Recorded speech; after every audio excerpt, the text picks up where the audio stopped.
நமஸ்காரம். மகாபாரதத்தில் சாந்தி பருவத்தில் மோட்ச தர்மத்தை சேவித்துக் கொண்டிருக்கின்றோம். இன்று நாம் சேவிக்கும் இந்த அத்தியாயத்தில் வியாசர் மதம், யுகம் முதலியவற்றின் வேற்றுமையை சுகருக்கு சொல்லியதுதான் சேவிக்கின்றோம்.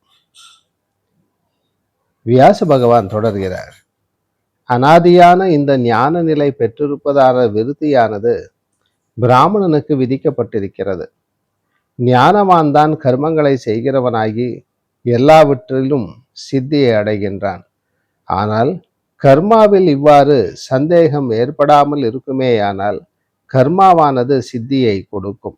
அந்த சந்தேகம் எவ்விதம் என்றால், கர்மாவானது சுபாவமா அல்லது ஞானஸ்தானமா என்பதே அந்த வித சந்தேகத்தில் கர்மாவானது பிரம்மத்தை உத்தேசித்து ஞான சாதனம் என்கிற பட்சத்தில் அது வேத விதியாகும். யுக்தியானாலும் சாஸ்திரத்தில் காணப்பட்டிருக்கிற முறையினாலும் அதை விரிவாக உரைப்பேன் கேள். கர்மங்களில் சில மனிதர்கள் புருஷனுடைய சாமர்த்தியத்தை காரணமாகவும், சிலர் தெய்வத்தை காரணமாகவும், வேறு சிலர் சுபாவத்தை காரணமாகவும் சொல்லுகிறார்கள். பல பிராப்தியின் சுபாவத்தை அனுசரித்து பௌருஷம், கர்மா, தெய்வம் இந்த மூன்றும் சேர்ந்து சமமான காரணம் என்று சிலர் சொல்லுகிறார்கள். இந்த மூன்றிலும் ஒன்று பிரதானம் என்றும் மற்றவை அப்பிரதானம் என்றும் சிலர் சொல்லுகிறார்கள். கர்மத்தையே முக்கியமாக கொண்ட ஆருகதர்கள் விஷயத்தை ஒரு சமயம் இருப்பதால் இவ்விதம் என்றும், ஒரு சமயம் இல்லாததால் இவ்விதம் இல்லை என்றும், ஒரே சமயத்தில் இருக்கிறதென்றும் இல்லை என்றும், ஏற்படாததால் இரண்டு விதமும் இல்லை என்றும், கிரமமாக இருக்கிறது என்பதும் இல்லை என்பதும், ஏற்படுவதால் இரண்டு விதமும் இல்லை என்பதிலும் சொல்லுகிறார்கள்.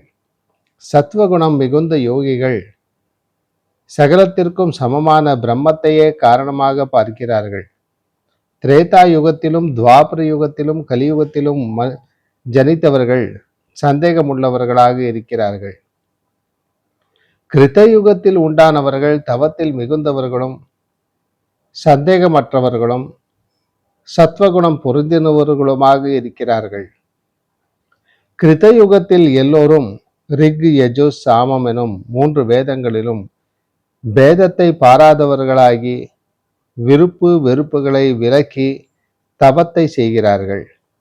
தவத்திற்கு வேண்டிய தர்மம் உள்ளவனும் எப்பொழுதும் தவம் செய்பவனும் நல்ல நிச்சயமுடையவனுமான மனிதன் அந்த தவத்தினால் மனத்தில் விரும்புகிற சகல காமங்களையும் அடைகின்றான்.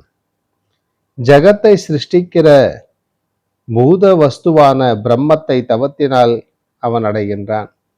அவ்விதமான அவன் அதனால் எல்லா பிராணிகளுக்கும் பிரபுவாகின்றான்.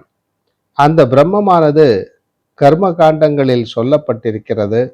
ஆனால் அது காம காண்டத்தை மட்டும் மறிந்தவர்களுக்கு அறிய முடியாது.